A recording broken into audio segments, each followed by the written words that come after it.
По поводу интернет-магазина «Принцесса Дури». Этот интернет-магазин мы уже тоже отслеживаем уже где-то 3-4 лет. Покупатель идет на точку, которую ему указал магазин, и ищет там наркотики. Наркотики обычно закладываются в укромных местах, в подъездах или во дворах. Сейчас просто вал подростковой наркомании. Он захлестнул старшеклассников. 2 месяца работаешь, 8 лет отдыхаешь на зоне. Принцесса, куратор, я терпела, простите. На русском рассовершенно. Большинство компонентов синтетической дури можно вполне легально купить в аптеках и в магазинах бытовой химии.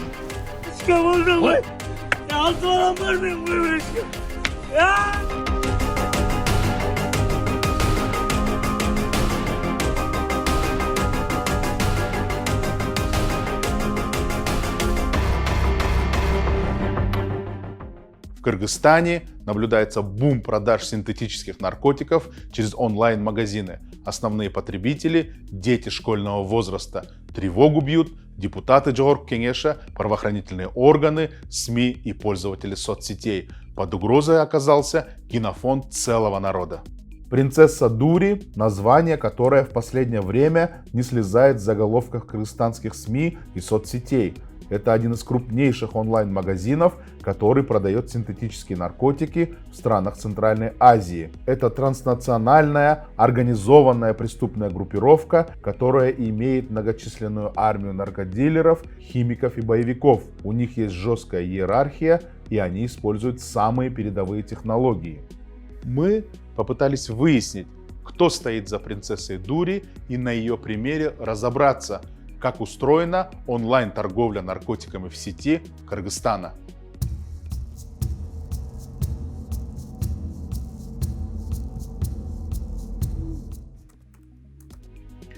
Если раньше наркотики продавались в наркопритонах, то теперь запрещенные вещества торгуются в телеграм-каналах или обычных сайтах в интернете. Для торговли наркотиками в странах Центральной Азии существует отдельный сайт.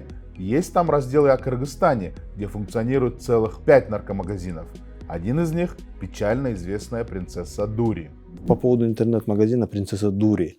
Вообще, этот интернет-магазин мы уже тоже отслеживаем уже на протяжении более, не соврать, где-то 3-4 лет. Мы стараемся, конечно, блокировать их, но, к большому сожалению, эти преступные группировки меняют IP-адреса, меняют название интернет-магазинов, и уже фактически очередной интернет-магазин может уже на следующий день, и даже через 5 минут после блокировки уже на другой странице Телеграма или нового социального, так скажем, этот медиа может быть непосредственно уже продавать наркотики и рекламировать свою продукцию.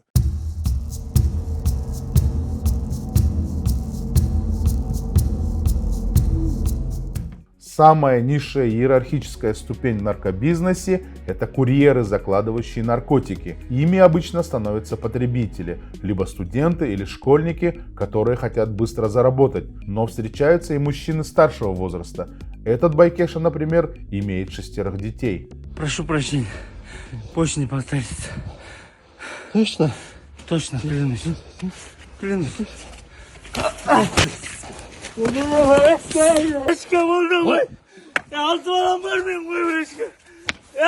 Карьера закладчика обычно начинается с того, что он находит в Даркнет или мессенджерах объявление о вакансии в одном из магазинов, пишет оператору и вносит депозит – залог за первую партию наркотиков. В Кыргызстане это примерно 10 тысяч сомов.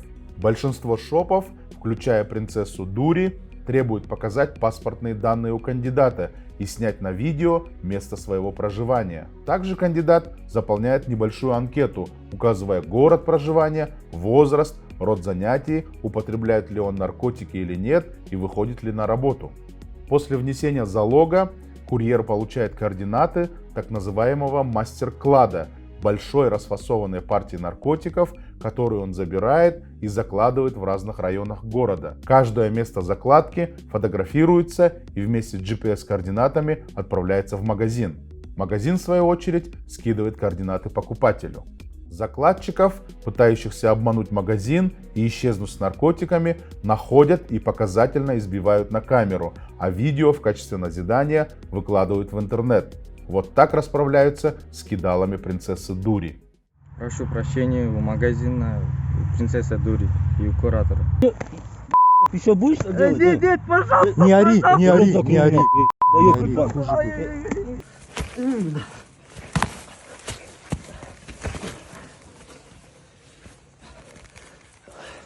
Проси, проси. Прошу прощения, принцесса Дури и куратора.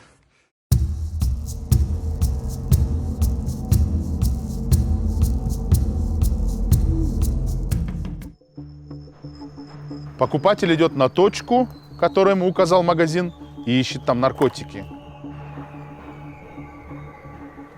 Наркотики обычно закладываются в укромных местах, в подъездах или во дворах.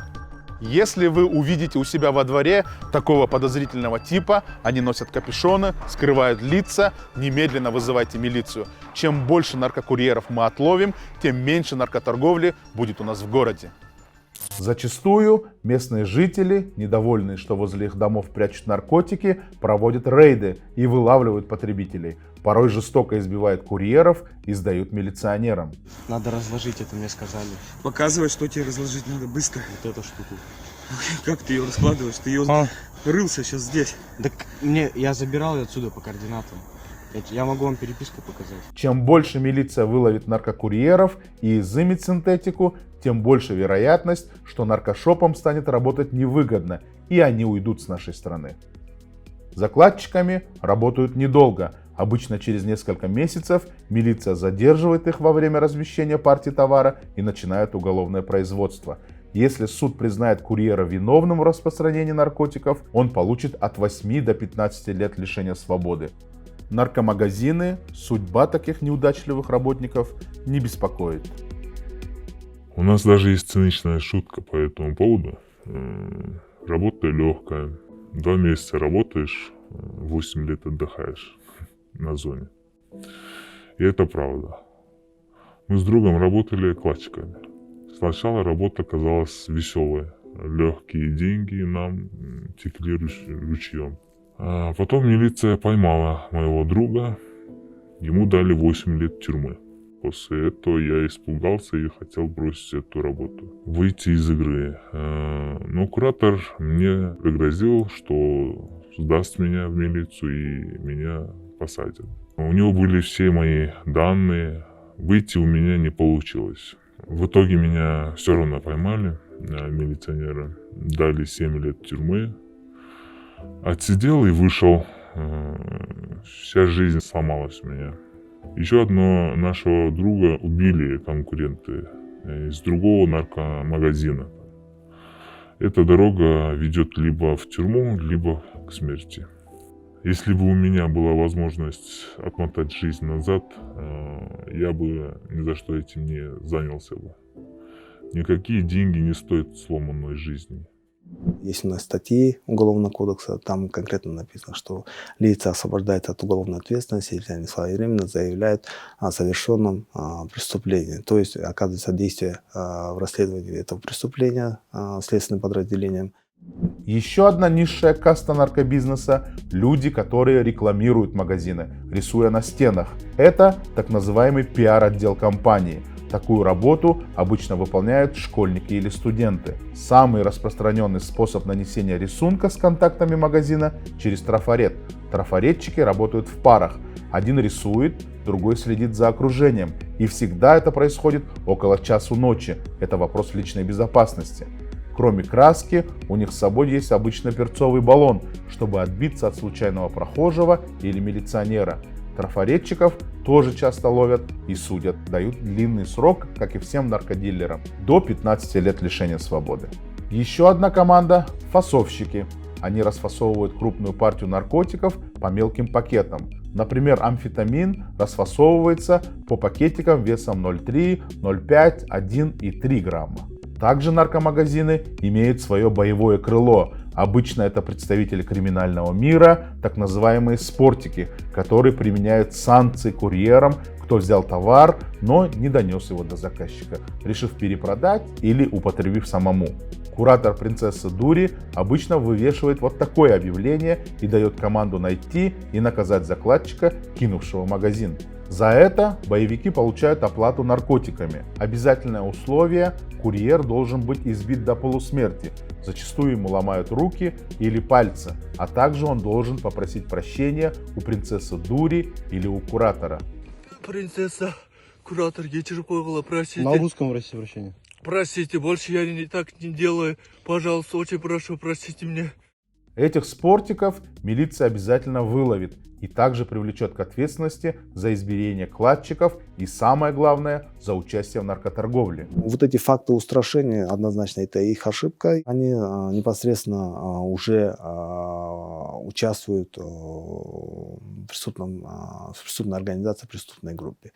В большей степени это тяжесть вина по этой статье, поэтому они по 261 статье будут привлечены к уголовной ответственности. За участие в преступной группе, избиение курьеров и за соучастие в продаже наркотиков спортики получат до 20 лет лишения свободы.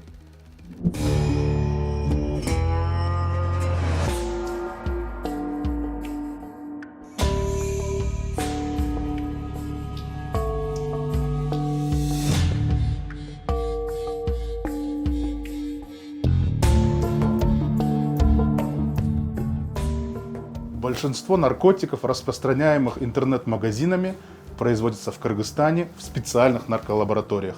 Обычно они оборудованы современными технологиями. Большинство компонентов синтетической дури можно вполне легально купить в аптеках и в магазинах бытовой химии.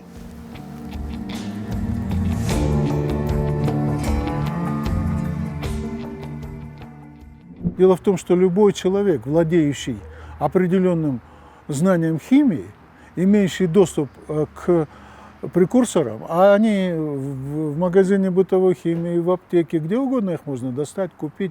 Легально вполне, не надо ничего мудрить. Все эти лаборатории легально работают, вот, которые на легальных продуктах. Не легально, но на легальных продуктах, полуфабрикатах. Пошел, купил одно, в другом магазине другое, выехал в Кант, например, купил третье, все это привез, кучу синтезировал, вот тебе готовый препарат. Понимаешь? Только за прошлый 2022 год милиционеры накрыли в Кыргызстане 10 лабораторий, причем многие из них использовали самые передовые технологии. В крупных нарколабораториях работают лучшие химики страны, порой завозят специалистов из-за рубежа. Их называют варщиками. Уже здесь такие лаборатории накрывают, где дроны охраняют, подходы с камерами, понимаете? Где работают химики настоящие, понимаете, которые прошли специализацию, если хотите, откуда приехали из России здесь, из других стран и здесь устраивают эти вещи. Понимаете? То есть это уже настоящие, хорошо оборудованные лаборатории с хорошо налаженной логистической сетью внутри страны. Следующее звено в наркоцепочке – операторы магазина. Они работают с заказами, обрабатывают жалобы покупателей, координируют действия курьеров. Над операторами стоит куратор, который контролирует их работу и управляет деньгами, в том числе выплачивает зарплату работникам магазина. По словам правоохранителей, кураторы и владельцы принцессы Дури сидят за рубежом. Находятся за пределами государства, то есть они руководят непосредственно, находясь либо в Сингапуре, либо в Малайзии, либо в тех же Соединенных Штатах Америки. То есть эти преступные группы, в основном они руководят из-за границы и, соответственно, набирают себе рекрутов из числа такой молодежи, которая стремится подзаработать денег. Кураторы, как правило, находятся в ближнем зарубежье и являются своеобразным отделом кадров, который берет на работу многочисленную армию наркодилеров. Причем кураторы могут не знать друг друга, и каждый из них набирает свои кадры. Одни, например, набирают закладчиков, другие фасовщиков, третьи боевиков. Делается все это для того, чтобы если милиция задержит какого-нибудь члена наркомагазина, он не сможет сдать всю цепочку, так как не знает всю команду. Все общение менеджмента, а это примерно 5-7 человек, происходит в защищенных мессенджерах. На компьютерах установлены специальные операционные системы, которые скроют информацию от правоохранителей. Над ними работают специально нанятые айтишники. Во главе магазина стоят наркобароны, которые сидят в дальнем зарубежье. Они финансируют бюджет магазина, им принадлежит схема управления наркошопом и управляют кураторами.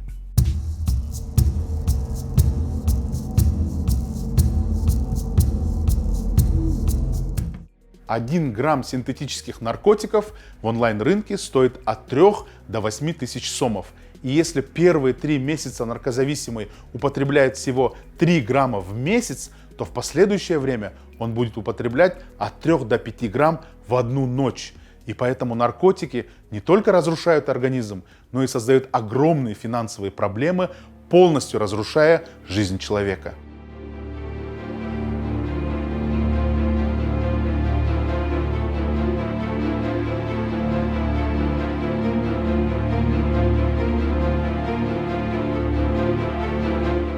Большинство сделок в этом бизнесе проводятся в биткоинах или других криптовалютах.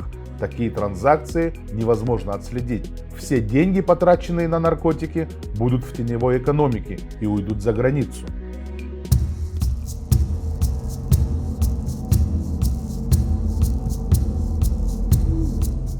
Покупатель, продавец и посредник друг друга не знают, лично не встречаются. Оплата бесконтактным способом, как и передача наркотиков.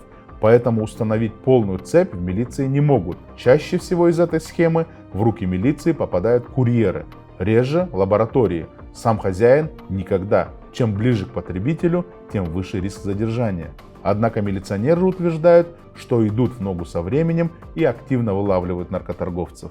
Спецслужбы должны проанализировать, из каких компонентов изготавливается тот или иной вид наркотиков. Можно ли использовать из местного сырья или потребуется их закупать за рубежом? Какое оборудование для этого необходимо? По каким каналам поступает такое сырье? Анализ подобных сведений позволит найти одно из звеньев преступной цепи, за которое, если зацепиться, можно будет попытаться выйти и на организаторов. Также предстоит всесторонне изучить зарубежный опыт, наладить взаимодействие с коллегами из других стран по данному вопросу.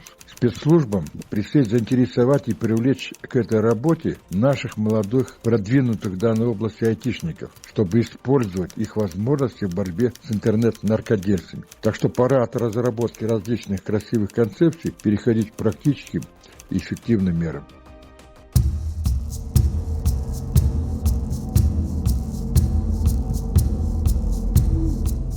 На Центральную Азию надвигается дурман синтетических наркотиков. Статистика ООН показывает, что на рынке наркотиков в Центральной Азии синтетику стали изымать в 74 раза чаще. В Кыргызстане в прошлом году изъяли 213 килограммов синтетических наркотиков. В прошлом году, допустим, у нас было раскрыто более 10 нарколабораторий, это только на территории Кыргызской республики. То есть, если у нас раньше 1, 2, 3 лаборатории максимум было, то в прошлом году уже их количество достигло 10 лабораторий. Средний возраст наркозависимых сейчас сильно упал. Раньше это были люди старше 30 лет. Сейчас в основном синтетические наркотики употребляют дети от 14-15 лет. Сейчас просто вал подростковой наркомании. Он захлестнул старшеклассников. Ужасающая история. Если в этом возрасте такие вещи происходят, куда они потом придут через 5 лет? Или через 10 лет? Да даже через 2. На дне рождения у подружки ко мне подошли какие-то ее друзья и достали эту штучку. Она называется «Скорость». Выглядит он как желтый снег, такие маленькие кристаллики. В итоге они меня уговорили, и я попробовала. Уже на следующий день у меня тряслись руки. Я продала свой телефон и стояла у дверей этих пацанов.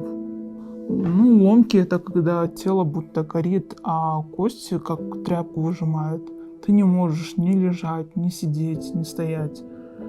Температура, холод — это невыносимая боль, и ты не знаешь, как это остановить. Сейчас меня лечат. Я хочу умереть, мне очень плохо. Ребята, прошу вас, умоляю, никогда не пробуйте эту дрянь. Ваша жизнь превратится в ад. Если человек в юном возрасте употребляет наркотические препараты, особенно синтетического генезиса, происхождения, это накладывает тяжелые последствия, отпечаток на всю его дальнейшую жизнь. Обязательно. То есть это необратимая ситуация. И чем больше стаж, тем более тяжелые последствия этого человека ожидают. Все эти альтернативы приводят к разным разрушениям. У кого-то это головной мозг, у кого-то это поражение печени, Чаще это все-таки поражение психики. Чудовищные галлюцинации, приводящие к паническому состоянию. Это ужасы приходят. Причем человек, когда видит сон, иногда он спит во сне, и он понимает, что это он видит сон. Иногда человек видит сон, и ему кажется, что это наяву. Так вот, его преследуют такие галлюцинации, что он четко уверен, что это есть на самом деле. С ужасом, с животным ужасом в глазах он говорит: посмотрите своим родителям, близким, вот там чудовище, и ко мне из окна лезут. Да это на самом деле матрица существует! Только нет, не за ширму, нет. Нет, за ширму уже. Матрица, это правда! Матрица, матрица, матрица! Немало детей и среди закладчиков. Они попадают в эти истории из-за желания заработать легкие деньги. Но тут надо знать, что при задержании наказание они понесут наравне со взрослыми. Через 5-8 лет осужденный ребенок, скорее всего, выйдет 100% уголовником и будет постоянным клиентом колонии. Девушка, вы знаете, за что вы задержаны? Не знал, что единственный городок оказался совершить убийство, в котором я раскаиваюсь.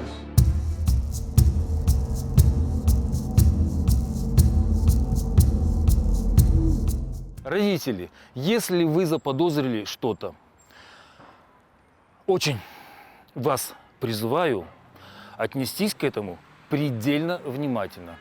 Подростки, употребляющие наркотики, очень часто, почти всегда, пожалуйста, поймите, я сейчас говорю правду. Я знаю, 32 года я работаю наркологом, и мне есть от чего толкнуться.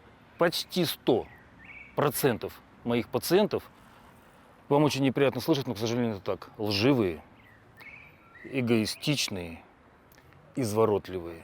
Исключений нет. Так вот, они будут очень убедительно вам говорить, это соседский, или это не то, что вы думаете, или очень много разных слов, я не вижу никакой необходимости их перечислять, смысла нет. Поймите, к этому нужно отнестись предельно серьезно. Не верьте словам. Если вы ошиблись, пусть лучше вы ошиблись, нежели вы ему поверили, его более чем убедительным доводом, более чем убедительным аргументом, алиби, все что угодно. Не верьте. Если у вас возникло подозрение, 90%, что это подозрение не на пустом месте. Первые звоночки, человек теряет интерес к своим увлечениям, проявляет агрессию, просит деньги, у него бессонница. Например, под мефедроном они могут 5 дней не спать и не есть. Это называется марафон. Физически это проявляется в потливости, худобе, расширенных зрачках. Если раньше подросток был очень активным, а теперь стал заторможенным, или наоборот был спокойным, а в последнее время начал себя очень активно вести, геройствует, это повод присмотреться повнимательнее. Нарушение аппетита, нарушение непонятного плана, беспричинное нарушение эмоционального состояния. Человек становится уединенным, поздно приходит домой, сразу уходит к себе. То есть то, чего не было. Какие-то любые странности, думайте.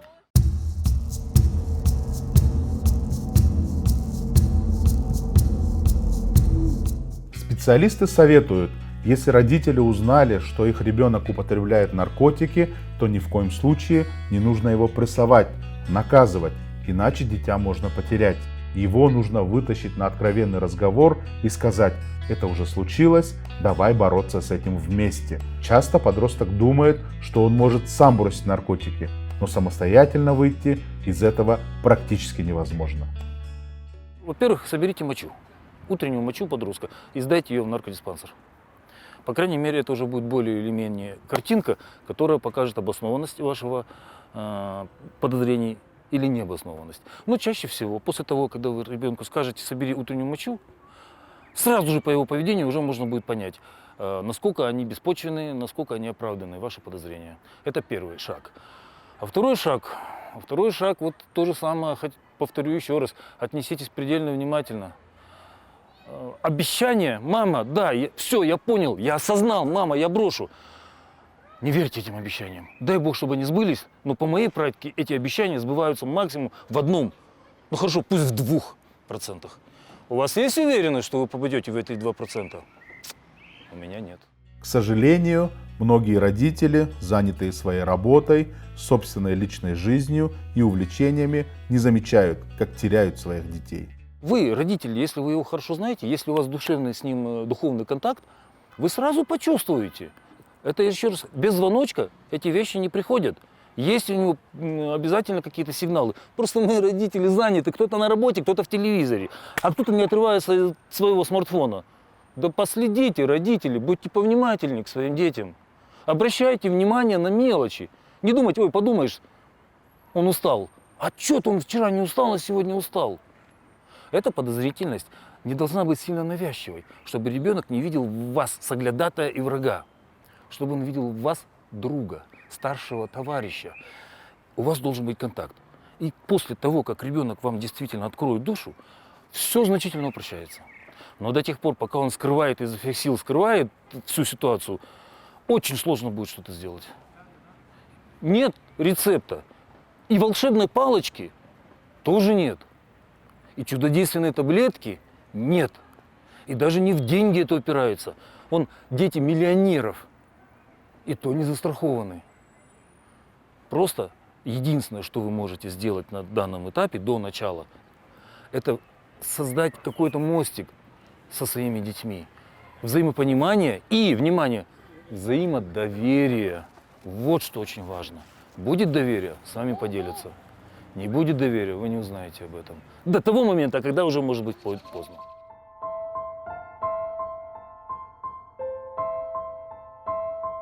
Вот для меня самым ужасным была ситуация. Я лечил парня, прошло много лет, потом мне звонит его мама: доктор, срочно приезжайте, срочно приезжайте.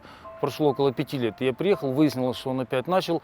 Успешно бизнес-вумен, очень небедные люди, в шикарном доме, а он лежит, мама стоит на коленях, целует пальцы на ногах воскового цвета и говорит: сыночка, вставай, сына, встань. А он уже не встанет, он уже никогда не встанет.